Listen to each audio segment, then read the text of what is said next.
오늘은 정월의 관음제일입니다. 그래서 우리가 관세음보살님을 항상 마음에 모시고 염은 생각만 해도 우리가 편안해지고 간절히 염원하고 거기에 몰입 집중되면 그 자체가 내가 편안하고 잡념이 없는 것이고, 그 다음에 자기 업장도 소멸되고 또 소망도 이루고 해서 좋은 것입니다. 그래서 여러분들은 그렇게 기도를 했을 겁니다. 그런데 오늘은 그 특이한 영험담이 있어서 그 한 토막만 하고, 그 다음에는 여러분들이 질문, 뭔가 궁금한 거 있으면 질문을 하고 또 건의도 하고, 그래서 스님하고 대화, 문답하는 형식으로 오늘 법회를 하겠습니다. 그리고 오늘은 그 꿈에 대한 이야기를 또 하는데, 제가 영험담이라는 이게 꿈 이야기입니다.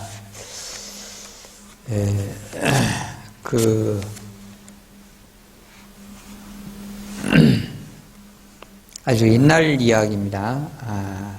부처님 제자 중에 구나발타라라는 분이 스님인데요. 이분은 남천축국이란 그 인도의 남쪽에 한 왕족이고, 이분은 또한 왕자입니다. 왕자인데 부처님 훨씬 뒤죠. 그런데 이제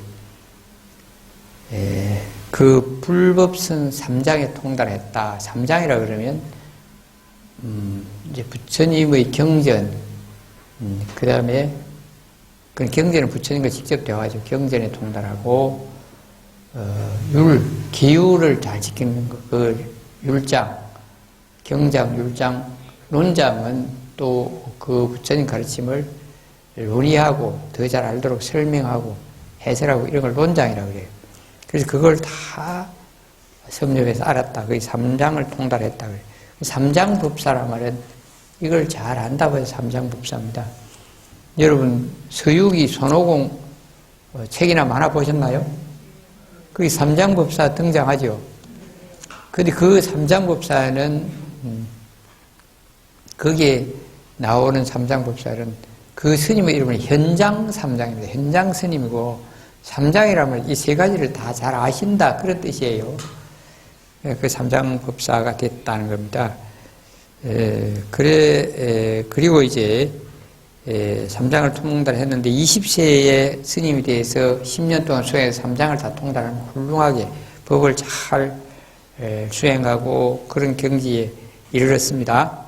그런데 30세가 돼서 이제 부왕인 아버지가 돌아가셨어요. 부왕이 돌아가시고 후계자로 이제 지목됐습니다. 왕자 중에 이제 왕이 되어야 된다. 그러는데 산중에서 이렇게 수행만 하고 있고, 그러니까 그 고국의 왕실에 가서 이제 어머니에게도 이 불법성 삼보를 잘 받들어 모시겠다. 그래서 불자가 되도록 기회를 소개를 해주어서 이제 어머니가 부처님 제자가 되었습니다. 되었는데 출가 제자가 아니고 그냥 사회인으로서 신도가 됐는데, 그러면서 그 왕권을 어머니가 하시도록 해드렸어요. 그래서 이 스님은 왕의 지목됐지만 포기하고 어머니가 왕을 기승하도록 했습니다. 그리고 이제 이분은 이제 중국의 송나라 시대니까 중국에 왔는데, 그러니까 부처님 열반하시고 한참 뒤입니다. 그래서 송나라 문제가 중국에 이제 이 스님을 훌륭하니까 초청했어요. 그리고 이름을 공덕계라고 중국식 이름을 또 받았습니다. 근데 그 문제라는 황제가 이 스님을 잘 맞아들이고 나서 이제 그 불법성 삼보를 통달하고 도를 깨달으시고 그런 훌륭한 분이니까 이제 법문을 좀 해달라고 하니까 중국말을 알아야 뭐 중국 사람이 알아듣지. 지금 인도말만 하니까 못 알아들어요. 그래서 이 사람들에게 알아듣는 이야기를 좀 해야 되겠다. 그런 생각을 가지고 어떻게 하면 중국어를 공부할까? 그러면서 나름대로 공부를 하면서도 계속 관세음보살 기도를 했어요. 관세음보살 기도하고 또 공부도 하고 그렇게 이제 또 내가 이런 업이 있어서 중국말이 빨리 안 익혀지는가 하고 이제 참회 기도를 하고 그렇게 여러 날 했습니다. 하는 도중에 어느 날 꿈에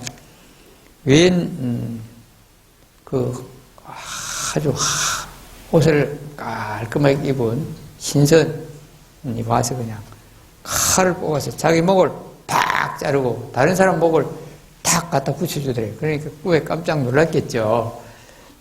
그랬는데 그렇게 하고 나서 꿈을 깨고 뒤부터는 그냥 중국말이 저절로 다 알게 됐대요.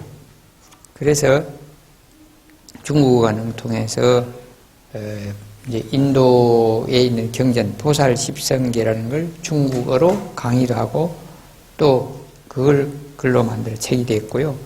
그 다음에 사분 비구니 갈마법이라는 것도 지었습니다. 그러니까 비구니 스님들의 기행을 말하는 겁니다. 그것도 지었고요. 그 다음에 불경을 한 18건이나 번역을 했는데 법화경도 했고 화엄경의 십지품도 이제 그 설법을 하셨다고 합니다.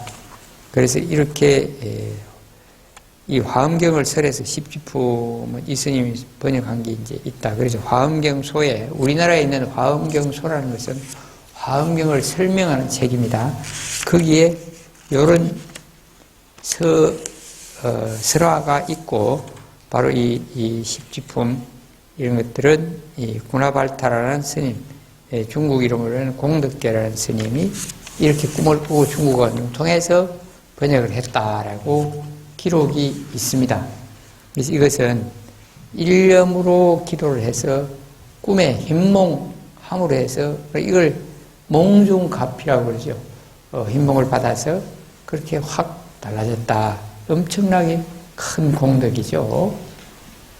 미리 내가 굳이 걷다가 살을 붙여 설명하려고 하면 해안이 있고 식이 맑아져 있고 그렇게 지혜롭고 마음도 잘 알고 자기 마음을 다 일령으로 삼매로 모을 수 있는 그런 힘이 있으니까 그런 집중된 힘으로 중국어를 알려고 노력하고 생각했을 한 바탕 위에서 또 부처님께 기도를 하고 하니까 그렇게 됐지 않나 이렇게 생각이 듭니다. 추정입니다.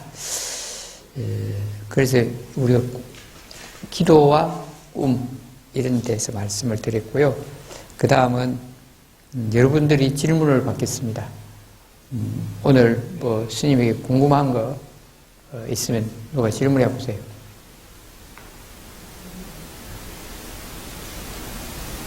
불명을 말씀해 주시고 질문해 주십시오. 반야원 보살님, 예, 말씀하세요.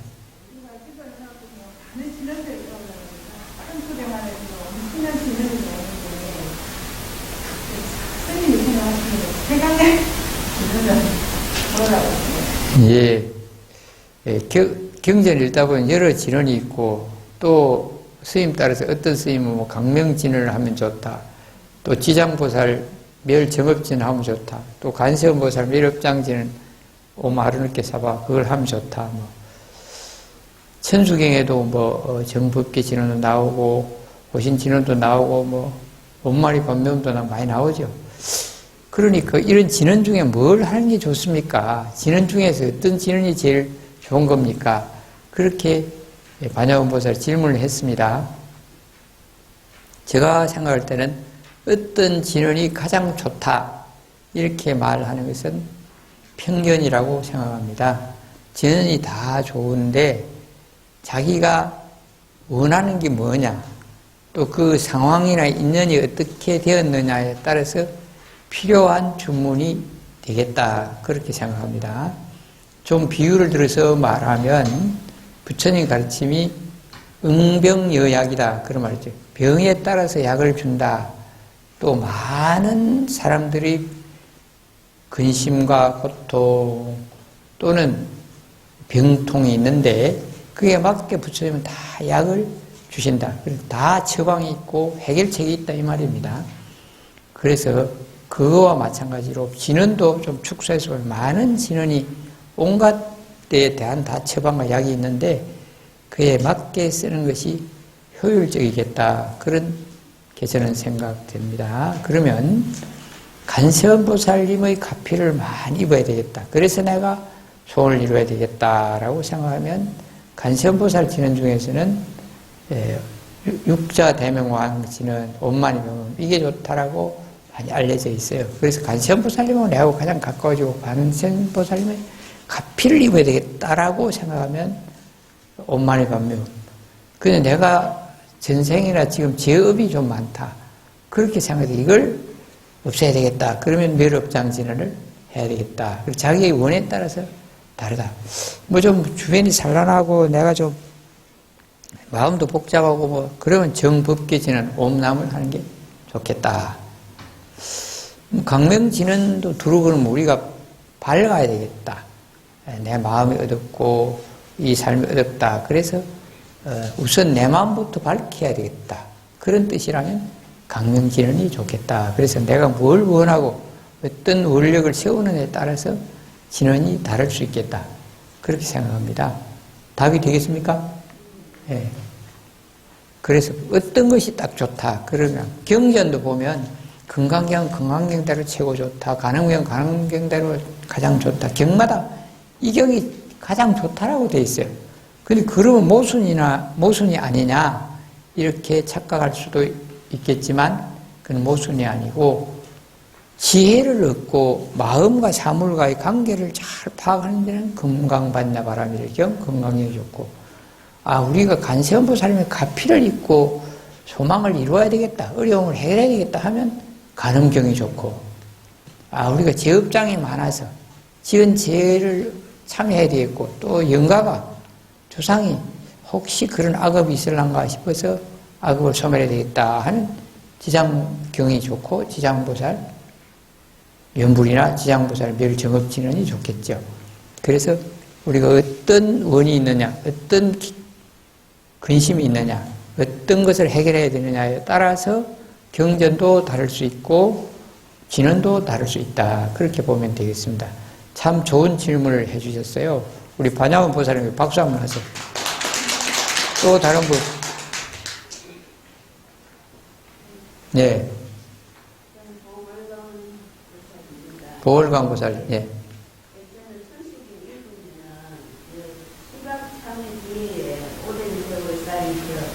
한 생각이 없어지니 마른 불이 타버리던 남경 사람이 예전을 불러주는 마음 사람이 들어가는 모든 죄가 없으니 마음 세상을 지지하는 마음은 진실한 사람이라는 얘기거든요. 예. 우리가 본문을 말하다 보면 인과법을 이거 인기라 해가지고 30원도 분명 80원도 가능하듯이 그 과가 분명하다 하거든요. 그런데 이 천국이 항상 이 부분을 읽을 때 물론 공에 의한 이게 가르치는지는 모르겠지만 이 부분이 인가하고 인계하고 매치가 잘 안 되는 것 같아요. 이 부분이 스님의 예, 시박 참회를 했고 여기 이제 천수경에서 참회계 이 부분부터는 계속 우리가 지나온 잘못을 뉘우치고 쌓인 악업을 참회해서 없애는 그런 것입니다. 그래서 참회계 참제업장 시위존볼 또 10가지 참회 그 뒤에 이제 참회에 대한 마무리가 참회 진언으로 끝나는데요. 그 중에서 오랜 세월 쌓인 죄업을 한 생각이 없어지니 마른 풀이 타버리듯 남김없이 사라지네. 죄의 자성 본래 없어 마음 따라 일어나니 마음이 사라지면 죄도 함께 없어지네. 예, 이제 모든 죄가 없어지고 마음조차 사라져서 죄와 마음 공해지면 진실한 참이라네. 뭐 많은 뜻이 포함되어 있는데요. 우리가 쌓은 죄업이 있는데 그게 주로 우리 생각에 맺혀 있는 게 많아요.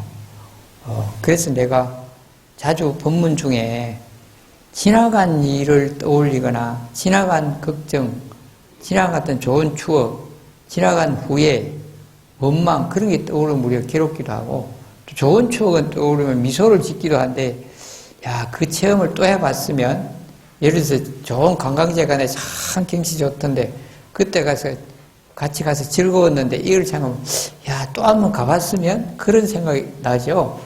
그러니까 나쁜 것은 생각나면 우리가 마음이 안 편하니까 더 생각하지 말아라 하고 좋은 것도 생각나면 좋기는 한데 거기서 좋은 걸로 그냥 그때 좋았지로 끝나면 되는데 야, 또 한번 가보고 싶은데 또 한번 맛있는 거 먹고 싶은데 이런 욕구가 일어나면 그건 또 번민이라.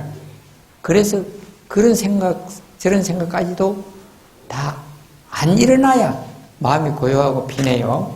바로 그런 뜻으로 볼 수 있어요. 그래서 제가 있지만 그런 것이 다 없어지라 이런 것은 실제로 물건 같으면 마른 풀을 태우듯이 확 태워버리면 끝나겠지만은 이거는 물건이 아니기 때문에 우리 생각 속에 우리의 습관 속에 있어요.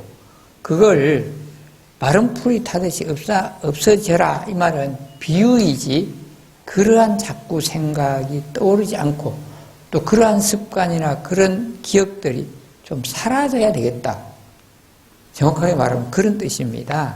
그래서 그렇게 대소서하고 뭐 그런 생각이 자꾸 엊그제 남한테 내가 돈 떼있는데 야, 그 생각만 하면 돈 어떻게 받지? 그러면 그냥 잡아서 고발을 할까? 뭐 그런 걸 자꾸 생각하면 마음이 편할까요? 안 편할까요? 안 편해요. 그럼 그런 생각이 안 떠올랐으면 막 돈 받지도 못하고 이미 지나가버린 거 싹 잊어버리자. 그래갖고 생각 안 나면 편한 거라. 그런 것이 바로 쌓인 죄 한 생각이 없어져. 그래서 이렇게 참회 진언도 하고 부처님 이름도 부르고 뭐 그렇게 시박 참회도 하면서 그런 게 다 없어지소서 그런 뜻입니다.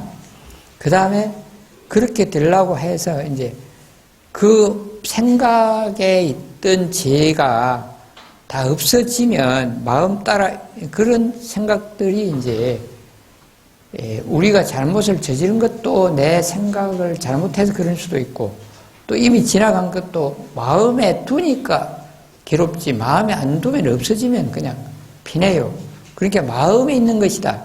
그 마음조차 다 공해지고 없어지고 다 그런 기억이나 생각이 없어져야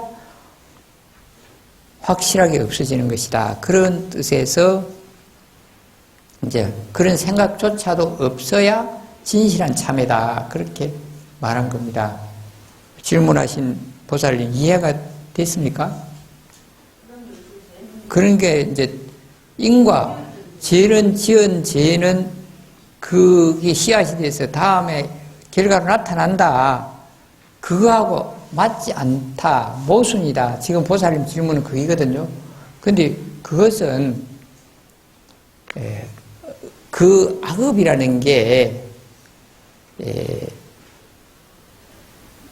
꼭 나타나야 될 정업이 있고 안 나타나는 부정업이 있는데 그것도 자꾸 이렇게 함으로 해서 없어지기도 한다 그런 겁니다. 그래서 연구를 하고 기도를 하고 보시를 하고 하면 없어지기도 한다. 그 지장경에도 나오고 다른 경에도 나오는 겁니다. 그러니까 그 나쁜 짓을 하면 결과가 오게 돼 있는데 그걸 없앨 만한 노력이나 마음 닦음을 하면 없어지기도 한다. 그럼 현실에 비유하면 이제 내가 화가 나서 다른 친구를 그냥 한 대 지어받고 막 다치고 그래갖고 예를 들어서 뭐 팔이 부러졌다든지 뭐 얼굴이 부어올랐다든지 그러면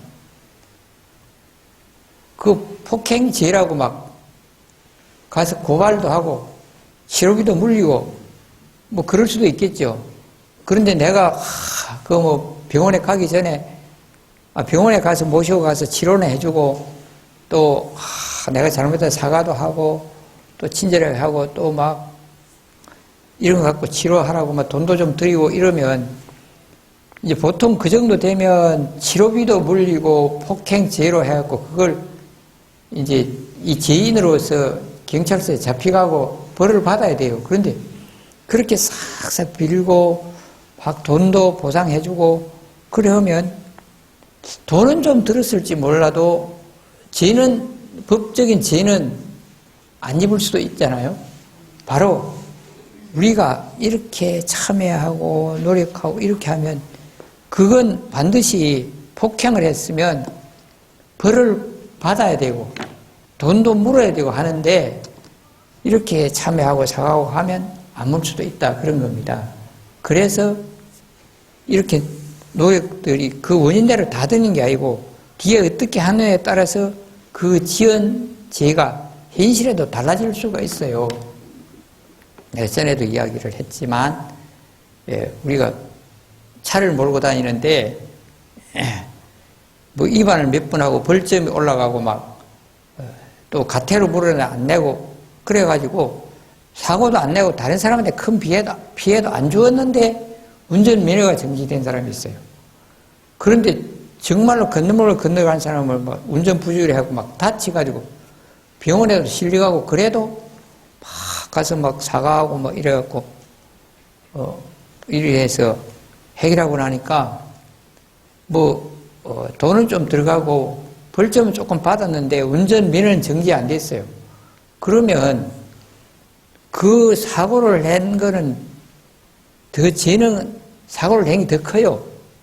근데 면허 정지 안 나왔지만은 그걸 소홀히 하고 가만히 놔두니까 뭐 몇 번 신호 위반했다, 뭐 어겼다 이래갖고 큰 다른 사람한테 피해는 안 줬음에도 불구하고 면허를 정지당하는 수도 있어요.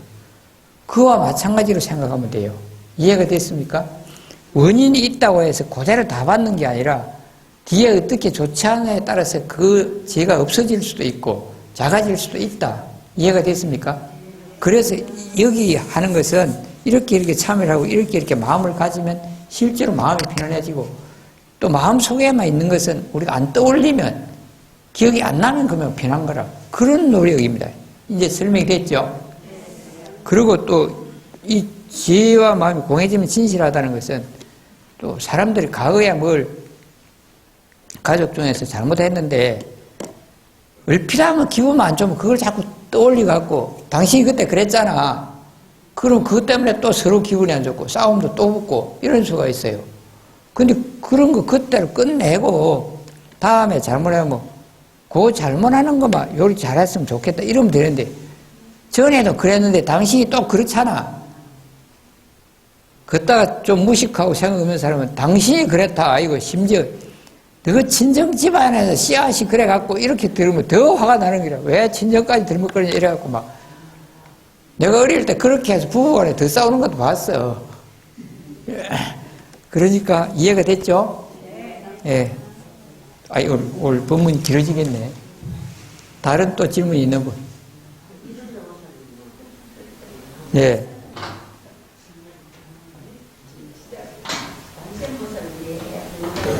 예.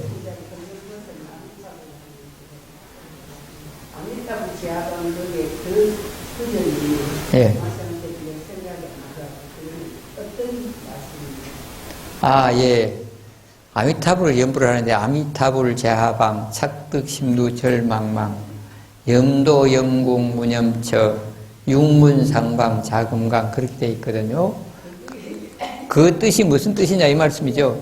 그래 아미타불 제하방 이거는 이 시를 누가 지었나냐 이 글이 어디서 나왔는가 알면 빨리 이해가 돼요. 이것은 고려 말에 나홍희근 스님 우리가 나홍선사라고 해서 뭐 청사는 나를 보고 마르비 살라고 그런 노래도 부르죠. 그 스님입니다. 그 스님이 아주 도가 높고 연불도 많이 하셨는데 이제 당신이 아미타경을 읽어보고 아미타불을 간절히 염원하면 바로 편안해서 극락경지가 되고, 또 만약에 죽음 직전에도 다 다른 생각 아무것도 없이 다 아미타불만 오직 순일하게 아미타불만 생각하면 숨 거두자마자 아미타불 영접해서 극락세계 간다, 이런 경전이 있어요. 그걸 딱 믿고 라옹 스님은 참선도 해서 도에 이르지만 또 연불도 열심히 아미타불, 나무아미타불을 하면서 아미타불 자방, 아미타불이 어디에 계십니까? 글자 그대로 하면 그런 뜻인데, 이것은 아미타불이 뭐 동쪽에 있나 서쪽에 있나 뭐 경상도에 있나 전라도에 있나 그런 뜻이 아니고, 아미타불스님 언제쯤 나를 만나 주십니까? 어디쯤 오고 계십니까? 그런 뜻입니다. 그게 아미타불 제하방이에요. 그래서 아미타불을 간절히 만나고자 하는데 언제쯤 제가 만날 수 있어요? 그런 뜻이에요. 그런데 아미타불 제하방, 착득심두 절망망, 이 말은 내 생각에 간절히 끊임없이, 그러니까 한 생각도 끝이지 않고 계속 아미타불을 생각했다, 이 말이 착득심두 절망망, 마음속에 간절히 끊임없이 했다. 그 다음에 염도염공 무념처, 생각하고 생각하다가 아미타불을 생각하는 그까지도 없는 경지에 갔다. 아미타불 생각 없는 경지에 갔다, 이 말은 잠은 안 들었지만 잠드는 것처럼 생각이 고요해서 삼매의 경지에 들었다, 이런 뜻입니다. 삼매의 경지에 들었는데, 이제 그러다가 고요한 삼매경지에 들었다가 일상생각으로, 보이기도 하고 들리고 일상생각으로 깨었어요. 돌아오니까 그냥 온 것이 다 좋게 보이고 그렇게 기뻐. 우리가 기쁘다 그러면 뭐 좋은 소식을 듣든지 방금처럼 맛있는 걸 먹었다든지 뭐 어떤 좋은 경치를 봤다든지 보통 이런 걸 갖고 우리는 즐겁다 기쁘다 그러잖아요. 그런데 그런 거 안 했어요. 맛있는 걸 먹었다든지 좋은 경치가 보였다든지 그런 것도 없는데 굉장히 기쁜 거예요. 그런 거 본 거 이상으로 막 기뻐 즐거워요. 그래서 그걸 육문상방자금강이라 이렇게 표현했어요. 우리의 안, 눈, 귀, 코, 입, 혀, 말하는 입, 뭐 몸뚱이, 의식, 생각까지 전부 다 고운 빛을 낸다, 그렇게 표현했어요. 이게 라옹 스님께서 아미타불 연불을 하고 삼매경지 갔다가 깨달은 경지입니다. 바로 이 경지에, 고요한 경지에 가니까 이렇게 기쁘고 좋다. 그걸 노래해서 우리가 연불을 할 때마다 그 대목을 쓰는 거예요. 이해가 됐죠? 이 좋은 법문이 우리들이 간세음보살을 부르든 아미타불을 부르든 간절히 들고 그 생각에 딱 심취하면 그렇게 그 상태가 기뻐서 그게 완전한 행복이고, 그러면서 소망도 이루어지고 근심도 없어지고 되는 겁니다. 예. 그래서 그렇게 라옹 희번 스님처럼 간절히 부르면 우리 보울신 보살님도 언젠가 아미타불을 만났다는 것은 내가 그런 기쁜 경지가 되면 다 만난 거예요. 그래서 라옹 스님처럼 누구나 될 수 있습니다. 예. 예. 또 다른 질문 있는, 좋은 질문 해주세요. 박수 한번 해주세요. 또 다른 분. 또 다른 분 질문하실 분. 예. 예, 성이라고 보세요. 네.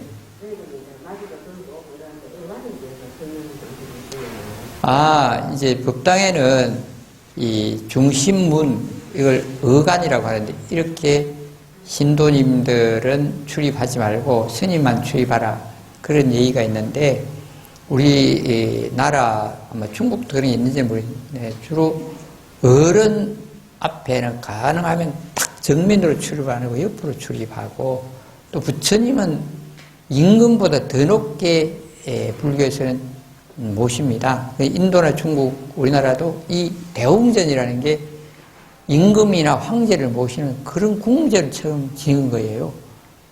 그래서 성인이니까 그 황제, 중국 가보면 황제와 같은 그런 궁궐을 지었고, 다른 관리나 서민은 그런 궁궐을 예의상 안 지어요.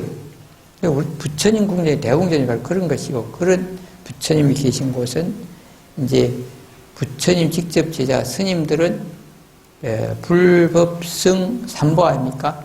그러니까 신도들이 받들어 모실 만한 스님들은 그 어간으로 중심 중앙문으로 부처님 정면으로 가지만 다른 신도들은 옆으로 가는 것이 부처님을 공손하게 모시는 것이고 예의를 지키는 것이다. 그래서 어간은 스님들만 출입하고 일반 불자나 일반인들은 옆으로 옆문으로 출입한다. 그렇게 되어 있습니다.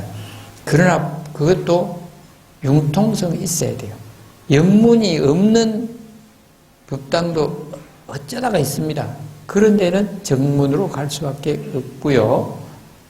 또 옆문이 다 막혀 있을 때는 스님한테 성락을 왔든지 부득이 정문으로 갑니다. 부처님 죄송합니다. 그러면서 더 공손한 마음으로 올 수도 있습니다. 예. 그러나 일반 예의상으로는 어간으로는 출입하지 않고 어간에 앉지 않는다. 거기는 스님이 앉는다. 그렇게 예. 가운데 부처님의 정면입니다. 예. 아셨죠? 예.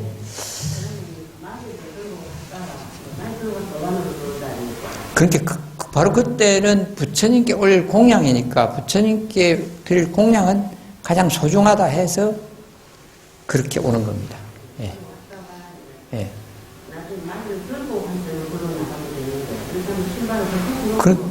그러니까 이제 부처님께 직접 공양을 올릴 때는 부처님께 공양을 가지고 올라갑니다 해서 정문으로 오고 중앙문으로 출입을 하는 것이다.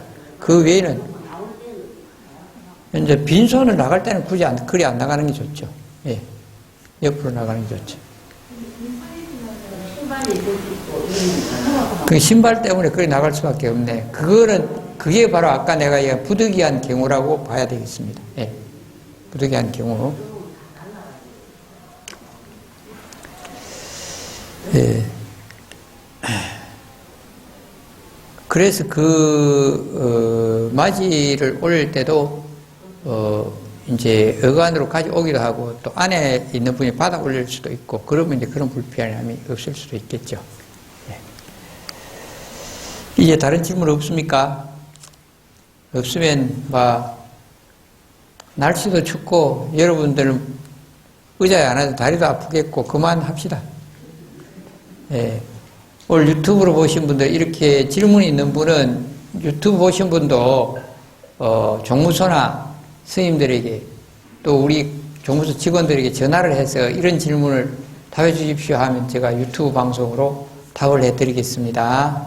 감사합니다. 성불하십시오.